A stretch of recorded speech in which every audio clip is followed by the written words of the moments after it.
আধা ঘন্টা লেট করছে, আহামরি তেমন একটা বিষয় না। ও পারবে, ও যদি চেষ্টা করে অবশ্যই পারবে, কারণ চেষ্টা ও যদি না পারতো তাহলে এখানে আসতো না। ও প্রস্তুতি নিয়ে আসছে না, আধা ঘন্টা ব্যবধান, তো একটু সুযোগ দেওয়া হোক। তাকে ফোন করে আমি নিয়ে আসছি, সে আসে না। না না আপনি আসে না, না না না, পরিচয় না। আমি কি আপনি না, পরিচয় দেন, আপনি কে? আপনি কে? চেতন কেন? আপনার পরিচয় আমি দেন। ওনাকে ফোন করে নিয়ে আসছি। শিক্ষক কিনা? আমি শিখি চলতে ফোন দিচ্ছি। এটা কেন্দ্র না না, আপনি কে? আমি একটু আপনার পরিচয় দেন। কি কি বলছে আপনারা একটু আপনি জান কে? না। আপনি কে? এটা ছেড়ে টিচার আমি ছিলাম অফিসে, আমার আম্মু ছিল বাসায়, আর আমার আম্মুর শরীরটা বেশ কিছু অসুস্থ, আর ওরও হালকা শরীরে জ্বর গত 2 দিন ধরে। আর ওইটি তো জ্বর এলে মাথা ঘুনে দিয়ে পড়ে যায়। তো আমার জানা মতো আমার আম্মু ওকে নিয়ে আসবে, কিন্তু আমার আম্মুর আর সিরিয়াস অবস্থা হয়ে গেছে। আমাকে সাথে সাথে ফোন দিয়ে জানাইছে ও স্যারে যে সাথে এখনো পরীক্ষা দিতে আসেনি। তা আমি জানি যে ও চলে আসছে।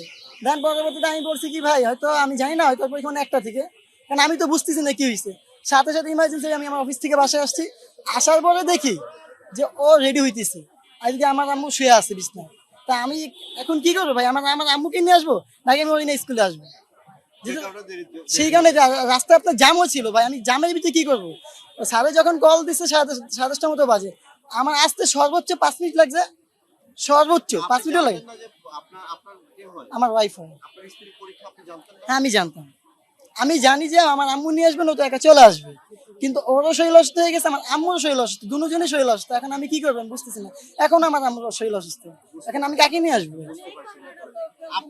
আমি আগে আগে রেডি হয়েছিলাম, কিন্তু আমার আম্মু আসলে হুট করে অসুস্থ হয়ে গেছে, তিনি কথাও বলতেছিল না, কোনো কিছুই বলতেছিল না, যার কারণে আমি খুব টেনশন হয়ে আমি আমার হাজবেন্ডের কল দিছি। আমার হাজবেন্ড আসার পরে আসতে যতটুকু সময় আর স্কুল আসতে যতটুকু সময় 10:35 আমি গেটের এখানে আসা দাঁড়াইছি।